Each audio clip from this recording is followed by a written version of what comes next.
안녕하세요. 하루페이스 말씀 충전 하필 큐티 조종환입니다.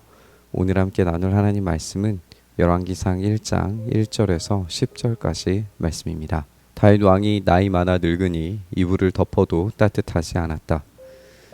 다윗의 어떤 것으로도 자신의 몸 하나를 따뜻하게 할 수 없습니다. 다윗이 어떤 인물입니까? 가장 강대한 나라를 만든 영웅이죠. 하나님께 사랑받는 왕이었고 또 신앙적으로, 정치적으로, 군사적으로, 경제적으로 굉장히 부강한 나라를 만든 그런 위대한 왕이었습니다. 그럼에도 불구하고 죽어가는 자신을 따뜻하게 만들 수 있는 것은 아무것도 없었다라고 본문이 이야기하고 있습니다. 신하들이 왕에게 말하였다. 저희가 임금님께 젊은 처녀를 한 사람 데려다가 임금님 곁에서 시중을 들게 하겠습니다. 처녀를 시중 드는 사람으로 삼아 품에 안고 주무시면 임금님의 몸이 따뜻해질 것입니다. 신하들은 이스라엘 온 나라 안에서 젊고 아름다운 처녀를 찾다가 수넴 처녀 아비삭을 발견하고 그 처녀를 왕에게로 데려왔다. 그 어린 처녀는 대단히 아름다웠다. 그 처녀가 왕의 시중을 드는 사람이 되어서 왕을 섬겼지만은 왕은 처녀와 관계를 하지는 않았다. 신하들은 젊은 처녀 한 사람을 왕을 섬기고 모실 수 있도록 했다. 이렇게 이야기하고 있어요. 오늘 본문에서 수넴 처녀 아비삭이라고 하는 이름이 등장하고 왕이 그녀와 아무런 관계도 하지 않았다고 쓰는 것은 이 앞으로의 이야기에서 굉장히 중요한 복선이 될 겁니다. 다윗의 후궁들이 아들 압살롬에 의해서 이 백주 대낮에 겁탈당하는 끔찍한 일이 있었죠. 이것은 왕권의 탈취고 권위를 강탈하는 행위였습니다. 근데 우리가 앞으로 읽게 되겠지만 2장에서 이 아도니아가 바세바에게 수넴 여자 아비삭을 요구하는 일이 벌어져요. 이 행위를 솔로몬이 왜 그렇게도 분노하면서 반응했는지, 또 바세바의 정치적인 영향력이 어떻게 사라지게 되는지에 대한 설명이 되는 그런 기초 배경 설명을 해주는 본문으로 읽을 수 있습니다. 오늘 다만 이 본문에서 말하고자 하는 것은 바로 그 인물이 아도니아가 차지하려고 했던, 그래서 이 압살롬과 완전히 똑같은 행보를 보이고 있는 그런 아도니아를 강조해주기 위한 배경의 설명으로 우리가 읽는 것까지만 하는 것이 좋겠습니다. 그때 다윗과 학기 사이에서 태어난 아들 아도니아는 자기가 왕이 될 것처럼 하면서 후계자처럼 행세하고 다녔다. 자신이 타고 다니는 병거를 마련하고 기병과 호위병 50명을 데리고 다녔다. 그런데도 그의 아버지 다윗은 아도니아를 꾸짖지도 않고 어찌하여 그런 일을 하느냐고 한 번도 묻지도 않았다. 그는 압살롬 다음으로 태어난 아들로서 용모가 뛰어났다.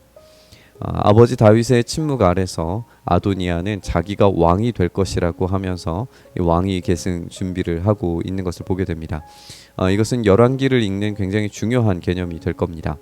이스라엘의 왕은 자신이 왕이 될 거라고 말해서 왕이 되는 구조가 아닙니다. 하나님께서 세우시고 그 명령에 순종할 때 비로소 진짜 왕이라고 부를 수 있습니다.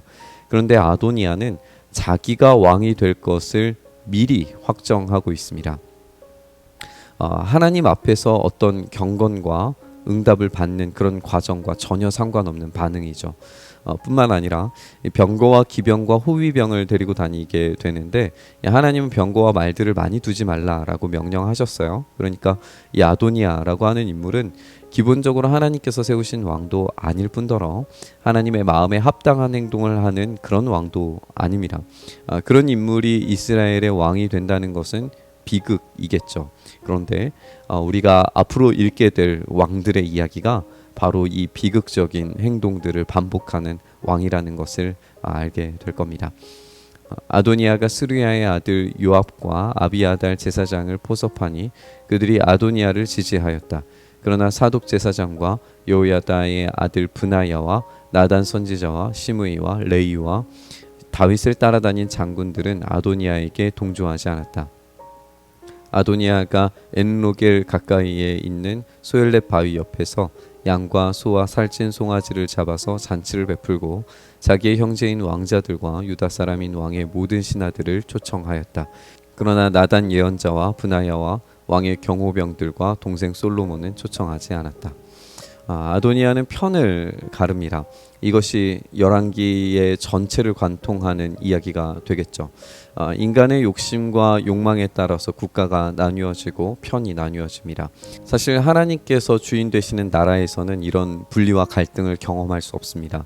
하지만 하나님 없이 인간의 욕망으로 만들어내는 관계들은 언제든지 이 분리와 갈등을 발생하고 또 만들어냅니다. 본문에서 등장하는 아도니아는 계속해서 압살롬과 비교되는 것을 우리가 읽게 돼요.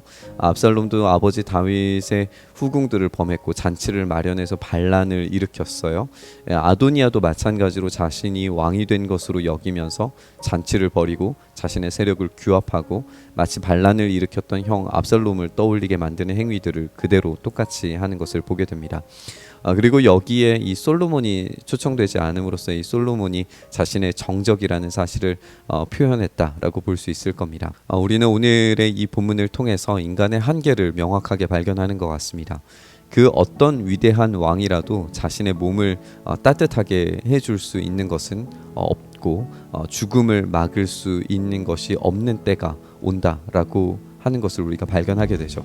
또 인간의 탐욕은 같은 실수를 언제나 반복하면서 역사를 답습하고 있다라고 하는 것도 오늘 본문에서 보게 되는 것 같습니다. 믿음의 용사 다윗의 죽어가는 모습 뒤로 인간의 욕망으로 세워지는 나라, 분리되고 나누어지는 나라의 그림자를 보여주고 있습니다. 우리가 인간의 한계성을 가진 그런 나라들을 보면 소망이 보이지 않죠. 하지만 우리의 참된 왕이신 예수 그리스도께서 통치하시고 다스리신 나라는 소망으로 가득 차 있습니다. 우리의 소망을 인간의 한계와 욕심에 둔다면 우리는 긍정적인 결과를 결코 얻을 수 없을 겁니다.